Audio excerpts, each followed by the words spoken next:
سلام بنات، كي دايرين؟ لاباس عليكم؟ شكون اللي طلعوا ليه بيجامات في راسو يجي نعطي واحد الفكره يعيد فيهم النظر.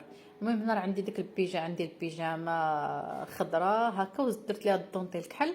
المهم غنشدو داك الدونتيل، مثلا عندكم القياس ديال هانتو هذه اللي لابساتها هي راني كانت عاديه وزدت فيها الدونتيل.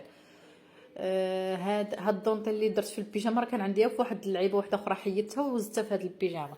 المهم الناس اللي غيقول لك راه ما عندناش ماكينه في الدار وداكشي، راه ممكن تقادوا البيجامه، يعني تشدوا مقص تقادوا البيجامه ديالكم على الحساب اللي بغيتو، تشريو الدونتيل ولا تمشيو عند الخياط تقولوا له انتما صايب لينا هذه وصايب لينا هذه.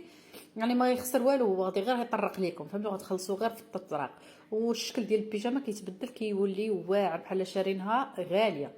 المهم هنا كتشدوا مثلا البيجامه عندكم كتجيكم عادي يعني في الطوله وداكشي، غتاخذوا القياس ديال داك الدونتيل غتحطوه، هو شحال ديال الدونتيل غديروه هو شحال غتحيدوا ديال الثوب.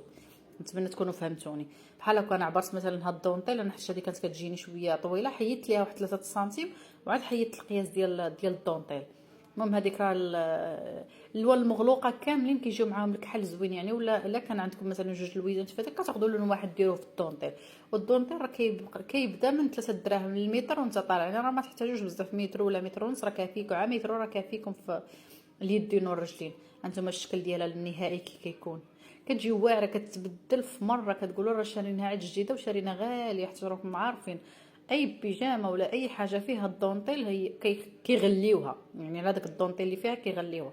وعلاش حنا ما نشريوش الدونتيل؟ يعني نشريو هذاك الدونتيل هكا رخيص. هذا كنت واخداه هنا وقيله ب 8 دراهم للمتر، 8 دراهم. المهم اللي عجبكم الفيديو ما تنساش